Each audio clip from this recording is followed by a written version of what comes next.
శ్రీకాకుళం జిల్లా నర్సన్నపేట నియోజకవర్గాన్ని అభివృద్ధి పదంలో నడిపించేందుకు తన సాయశక్తులా కృషి చేస్తానని ఎమ్మెల్యే బగ్గు రమణమూర్తి స్పష్టం చేశారు.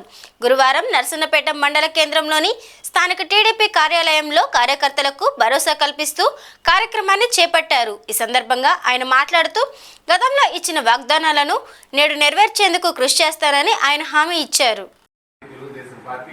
తెలుగుదేశం పార్టీ సభ్యులుగా ఉండడం అనేది గర్వకారణం. ఈ పార్టీని కష్టకాలంలో ముందుకు నడిపించినటువంటి తెలుగుదేశం పార్టీ కార్యకర్తలకి శిరస్సు నుంచి నమస్కరిస్తూ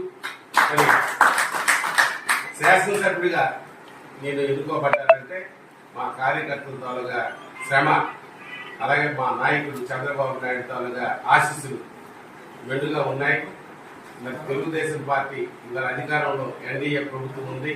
తెలుగుదేశం, జనసేన, బీజేపీ మరి కష్టాల్లో ఉన్న ఈ రాష్ట్రాన్ని, అప్పుల్లో ఉన్న ఈ రాష్ట్రాన్ని, సమస్యలతో ఉన్న ఈ రాష్ట్రాన్ని ముందుకు నడిపించడానికి మోడీ గారి సహకారంతో ముందుకు తీసుకెళ్తామని మీరు భరోసా ఇస్తూ ఈ నియోజకవర్గాన్ని అన్ని రంగాల్లో మరి తాగునీరు కానీ, సాగునీరు కానీ, మరి రోడ్ కనెక్టివిటీ కానీ ఇవన్నీ కల్పించి ఒక మోడల్ నియోజకవర్గంగా నేను ముందుకు తీసుకెళ్తానని మీ అందరి సహకారంతో తెలియజేస్తూ పార్టీ కార్యక్రమాల పట్ల ఎంతో చిత్తశుద్ధితో మీరు అందరూ నాకు సహాయ సహకారాలు అందించినందుకు అందరి కార్యకర్తలకు తెలియజేస్తున్నాను.